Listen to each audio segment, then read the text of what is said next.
Welcome to the Prayagraj institute. आज हम लोग डिस्कस करेंगे जीएस से संबंधित अति महत्वपूर्ण एमसीक्यू। हमारे सामने जो पहला प्रश्न है कि यदि भारत का राष्ट्रपति इस्तीफा देना चाहे तो वह अपना इस्तीफा किसे सौंपेगा? तो यदि भारत का राष्ट्रपति अपना इस्तीफा देना चाहते हैं तो वह अपना इस्तीफा उपराष्ट्रपति को सौंप दे सकते हैं। ठीक है, तो ऑप्शन नंबर ए इसका सही उत्तर है। तो प्रेसिडेंट अपना रेजिग्नेशन या इस्तीफा जो है वो वाइस प्रेसिडेंट को देते हैं। ऑप्शन नंबर ए। अगला प्रश्न, उत्तर प्रदेश में लोकसभा की सीटें कितनी है? तो लोकसभा की सीटें टोटल 80 हैं और राज्यसभा की अगर आप पूछा जाए तो राज्यसभा की उत्तर प्रदेश में जो टोटल सीट है वो है 31। तो अब इसी के साथ में आप ये भी याद रखें, अगर मध्य प्रदेश की बात की जाए तो मध्य प्रदेश में लोकसभा की टोटल सीट है 29 और मध्य प्रदेश में राज्यसभा की टोटल सीट है 11। तो ये आंकड़े याद रखें। यहां पे उत्तर प्रदेश का ये प्रश्न लेने का उद्देश्य ये था कि पूरे भारत में सबसे ज्यादा लोकसभा की सीटें जो हैं वो उत्तर प्रदेश में कितनी? 80। इसको याद रखिए। ऑप्शन नंबर बी इसका सही उत्तर है। अगला प्रश्न, हमारे सामने जो अगला प्रश्न है कि भगवान महावीर जैन का जन्म कहां हुआ था? तो भगवान महावीर जी का जन्म वैशाली में हुआ था। ऑप्शन नंबर ए। तो महावीर जी का जन्म जो है वो वैशाली में हुआ था। अब चलते हैं अगले प्रश्न की तरफ। प्रोटॉन की खोज किसने की थी? तो प्रोटॉन की खोज का श्रेय जाता है रदरफोर्ड को। ठीक है, ऑप्शन नंबर ए। भारत का प्रथम परमाणु बिजली घर स्थापित किया गया था। तो पहला परमाणु बिजली घर जो एटॉमिक रिएक्टर है वो तारापुर में स्टेब्लिश किया गया था। ऑप्शन नंबर ए इसका सही उत्तर है। शांति निकेतन की स्थापना किसने की थी? यहां पे पूछा जा रहा है कि शांति निकेतन की स्थापना किसने की थी? तो शांति निकेतन की स्थापना का श्रेय जाता है रविन्द्रनाथ टैगोर को। ऑप्शन नंबर डी इसका सही उत्तर है। अगला प्रश्न, किसके शासन काल के दौरान प्रथम बौद्ध संगीति का आयोजन किया गया? तो प्रथम बौद्ध संगीति जो होती है वो अजात शत्रु के टाइम पे होती है। तो यहां पे जो सही उत्तर है वो है Ajatashatru. Option number B. अगला प्रश्न, गौतम बुद्ध द्वारा देह त्याग की घटना को बौद्ध धर्म में क्या कहा गया है? तो गौतम बुद्ध द्वारा देह त्याग की घटना को महापरिनिर्वाण बोलते हैं। क्या बोलते हैं? महापरिनिर्वाण। इसको याद रखिए। ऑप्शन नंबर ए इसका सही उत्तर है। अगला प्रश्न, अर्थशास्त्र के क्षेत्र में पहला नोबेल पुरस्कार किस वर्ष दिया गया था? तो अर्थशास्त्र के क्षेत्र में मतलब इकोनॉमिक्स में जो नोबेल प्राइज मिलता है वो सबसे पहला प्राइज मिलता है 1969 में। Option number C. भारतीय संविधान में वर्णित मौलिक कर्तव्य किस देश के संविधान से लिए गए हैं? तो मौलिक कर्तव्य यहां पे फंडामेंटल ड्यूटीज की बात की गई। तो फंडामेंटल ड्यूटीज रूस से लिया गया। कहां? ऑप्शन नंबर ए रूस। सिकंदर ने भारत पर कब आक्रमण किया था? तो सिकंदर ने 326 ईसा पूर्व मतलब 326 बीसी में भारत पर अटैक किया था। ऑप्शन नंबर ए। संविधान के किस अनुच्छेद के अंतर्गत राज्यपाल किसी राज्य में राष्ट्रपति शासन लगाने की सिफारिश दे सकता है? तो यह है आर्टिकल 356। तो यहां पे धारा नहीं करना है, यहां पे अनुच्छेद याद रखना है। ठीक है, अनुच्छेद आर्टिकल 356। अगला प्रश्न, भारत के राष्ट्रीय विकास परिषद का अध्यक्ष कौन होता है? तो भारत के राष्ट्रीय विकास परिषद का अध्यक्ष होते हैं प्रधानमंत्री, प्राइम मिनिस्टर। समुद्री जल में लवण की औसत मात्रा आपको बताना है कि जो सॉल्ट का कॉन्सेंट्रेशन होता है मेरीन वाटर में मतलब समुद्री जल में वह कितना होता है? तो यह प्रतिशत होता है 3.5%। ऑप्शन नंबर बी इसका सही उत्तर है। भारत का सबसे लंबा राष्ट्रीय राजमार्ग कौन सा है? ठीक है, तो सबसे लंबा राष्ट्रीय राजमार्ग NH7 ये पुराना है। ठीक है, आज की डेट में ये चेंज हो चुका है और आप बताएंगे कि आज की डेट में सबसे लंबा राष्ट्रीय राजमार्ग कौन सा है। ठीक है, कमेंट बॉक्स में इसका उत्तर जरूर दें। 1912 में अल हिलाल नामक समाचार पत्र की शुरुआत किसने किया था? ठीक, तो अल हिलाल मौलाना अबुल कलाम आजाद ने स्टार्ट किया था। ऑप्शन नंबर ए। विश्व व्यापार संगठन का ध्यान दीजिए, विश्व व्यापार संगठन यहां पे बोला जा रहा है वर्ल्ड ट्रेड ऑर्गेनाइजेशन WTO का हेडक्वार्टर मुख्यालय कहां पे स्थित है? तो WTO का हेडक्वार्टर है जिनेवा में। ऑप्शन नंबर सी। भारत का राष्ट्रीय गान पहली बार कब गाया गया?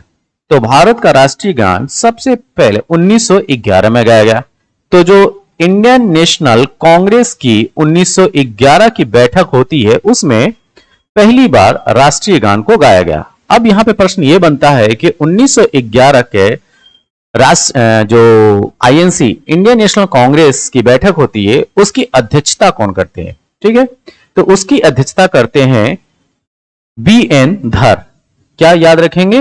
BN धर उसकी ये डी है, ठीक है, BN धर। अगला प्रश्न, संगमरमर किसका परिवर्तित रूप है? आपको बताना है कि संगमरमर जो है किसका परिवर्तित रूप है, तो ये है चूना पत्थर। Option number B. 1922 में चौरी चौरा कांड के बाद महात्मा गांधी ने किस आंदोलन को स्थगित कर दिया था? तो 1922 की जो चौरी चौरा कांड है उसके बाद महात्मा गांधी जी ने असहयोग आंदोलन को स्थगित कर दिया। जो नो कोऑपरेशन मूवमेंट था उसको उन्होंने समाप्त कर दिया।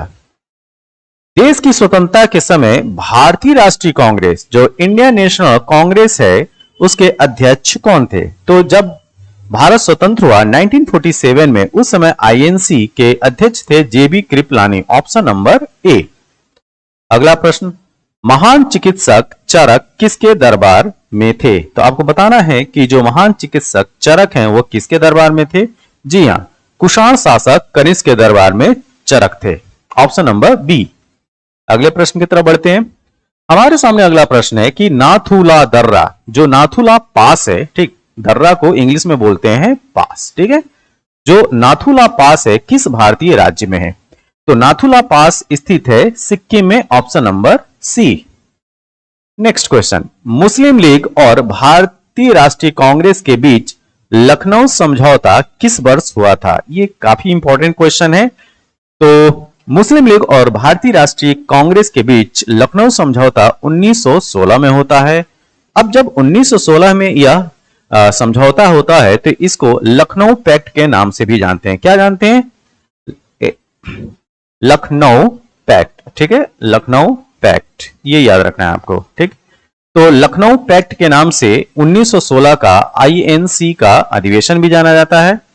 और इस समय इसकी जो अध्यक्षता करते हैं 1916 में वो अंबिका चरण मजूमदार। कौन?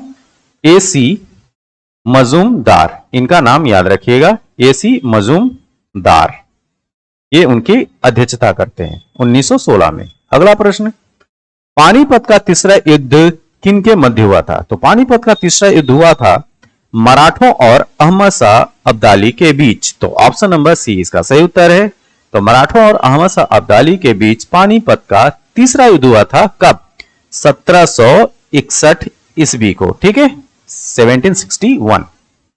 निम्नलिखित में से किस भारतीय राज्य की सीमा चीन, नेपाल और भूटान इन 3 देशों से मिलती है? फिर से देखिए इस प्रश्न को, निम्नलिखित में से किस भारतीय राज्य की सीमा चीन, नेपाल और भूटान से मिलती है? तो यह राज्य है सिक्किम। ऑप्शन नंबर सी। अगला प्रश्न यह है कि विश्व विकलांग दिवस प्रत्येक वर्ष किस दिन मनाया जाता है? तो विश्व विकलांग दिवस मनाया जाता है हर साल 3 दिसंबर को। ऑप्शन नंबर बी इसका सही उत्तर है। अगले प्रश्न की तरफ चलते हैं। हाफ मैन कप, ये काफी इंपॉर्टेंट है। हाफ मैन कप का संबंध आपसे पूछा जा रहा है, तो हाफ मैन कप का संबंध है टेनिस से। ऑप्शन नंबर ए। अगला प्रश्न, कौन सी खाड़ी भारत और श्रीलंका को एक दूसरे से अलग करती है? आपको बताना हुआ कौन सा स्टेट है, ठीक है, जो भारत और श्रीलंका को एक दूसरे से अलग करता है।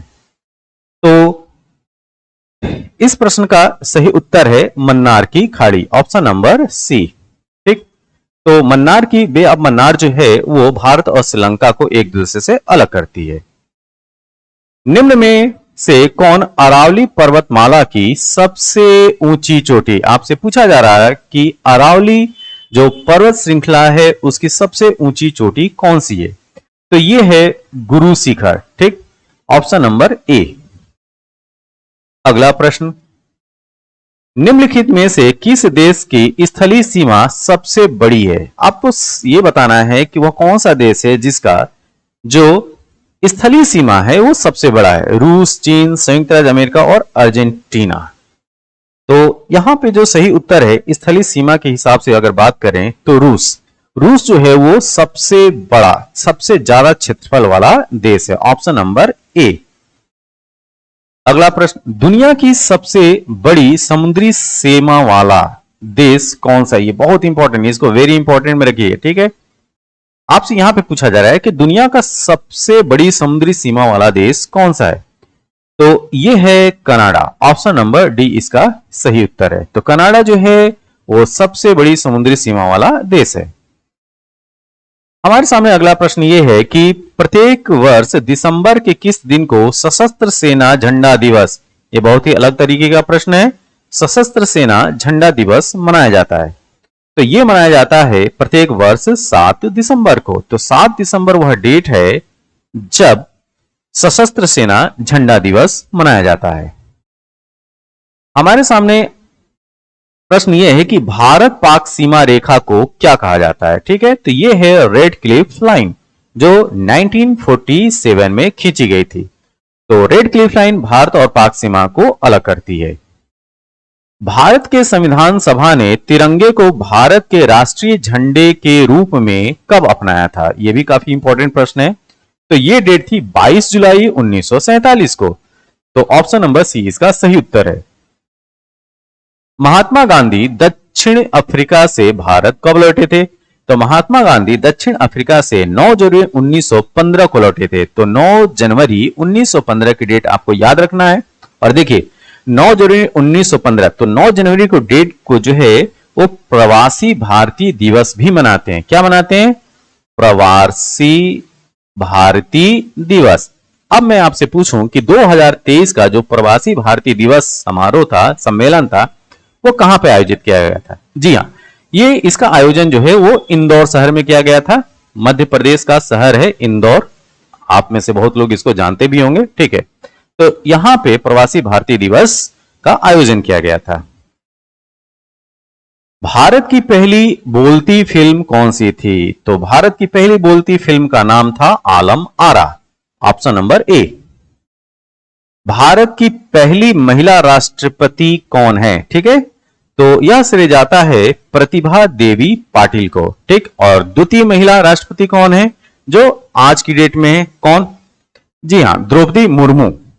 तो पहली महिला राष्ट्रपति भारत की कौन? Pratibha Devi Patil. Option number B इसका सही उत्तर है। नेक्स्ट क्वेश्चन, लैन का विस्तृत रूप क्या है? ठीक है, लैन का विस्तृत रूप आपसे पूछा जा रहा है। यह है local area network. Local area network. Option number ए इसका सही उत्तर है। भारत का गोवा राज्य पुर्तगालियों के शासन से कब मुक्त हुआ था? तो आपको बताना है कि गोवा से पुर्तगाली जो है वो कब लौट गए। ठीक, तो गोवा राज्य पुर्तगालियों के शासन से जब फ्री होता है वह आपको ईयर बताना है। तो 1961। ऑप्शन नंबर सी इसका सही उत्तर है, इसको ध्यान रखिए। तो 1961 में पुर्तगालियों ने गोवा को छोड़ दिया था। नेक्स्ट क्वेश्चन यह है कि महात्मा गौतम बुद्ध को महापरिनिर्वाण की प्राप्ति कहां हुई थी? तो महात्मा बुद्ध को महापरिनिर्वाण कुशीनगर में मिला था। अगर आपसे मैं पूछूं कि कुशीनगर जो है वो किस राज्य में है, तो वो है उत्तर प्रदेश में। अगला प्रश्न, बक्सर का युद्ध कब हुआ जिसके परिणाम स्वरूप अंग्रेजों ने बंगाल, बिहार और उड़ीसा पर अपना अधिकार कर लिया? तो बक्सर का युद्ध हुआ था 1764 में। कब? 1764 में। अच्छा, अगर यहीं पे पूछूं कि प्लासी का युद्ध कब हुआ था, तो इस प्रश्न का उत्तर जो है आप कमेंट बॉक्स में दीजिएगा कि प्लासी का युद्ध कब हुआ था। राष्ट्रीय वायुसेना दिवस प्रत्येक वर्ष कब मनाते हैं? तो राष्ट्रीय वायुसेना दिवस मनाया जाता है 8 अक्टूबर को। कब मनाया जाता है? 8 अक्टूबर को। Option number D. दिल्ली स्थित जामा मस्जिद का निर्माण किस मुगल बादशाह ने करवाया था? तो दिल्ली स्थित जामा मस्जिद का निर्माण करवाया था शाहजहां ने। ऑप्शन नंबर सी। हड़प्पा सभ्यता की मोहरें बनी हुई थीं। तो आपको बताना है कि जो हड़प्पन सिविलाइजेशन है, हड़प्पा सभ्यता है, उस समय जो मोहरें बनी थी वो किसकी बनी हुई थी? तो वो बनी थी सेल खड़ी की। ऑप्शन नंबर ए। बिना दुर्ग का, ठीक है, मतलब बिना किले का एकमात्र सिंधु नगर कौन सा था? ठीक है, ये बहुत इंपॉर्टेंट क्वेश्चन है। जी हाँ, इसका सही उत्तर है चन्हुदड़ो। ऑप्शन नंबर ए। तो बिना दुर्ग का एकमात्र हड़प्पन सिविलाइजेशन का या सिंधु सभ्यता की अगर बात की जाए कौन सा नगर था? तो चन्हुदड़ो। ऑप्शन नंबर ए। किस शासक ने ग्रैंड ट्रंक रोड का निर्माण कराया? तो यह थे Sher Shah Suri. Option number A. प्रसिद्ध संगीतज्ञ तानसेन का मकबरा कहां स्थित है? तो प्रसिद्ध संगीतज्ञ तानसेन का मकबरा स्थित है ग्वालियर में। ऑप्शन नंबर ए इसका सही उत्तर है। और तानसेन दरबारी म्यूजिशियन थे, संगीतज्ञ थे, किस मुगल शासक के? तो वो है अकबर। ठीक, तो यह वीडियो आपको कैसा लगा? जैसा भी लगा हो आप अपने सुझाव जो है कमेंट बॉक्स में जरूर दें। हम इससे अच्छे प्रश्नों के साथ वीडियो लाते रहेंगे, तो इन वीडियो को आप जरूर देखें। इस वीडियो की अगर आपको पीडीएफ चाहिए तो हमारा जो टेलीग्राम चैनल है द प्रयागराज इंस्टीट्यूट, उसको ज्वाइन कीजिए। ठीक, वहां से इन सारे वीडियोस के पीडीएफ आपको अवेलेबल होंगे। तब तक के लिए थैंक यू, धन्यवाद।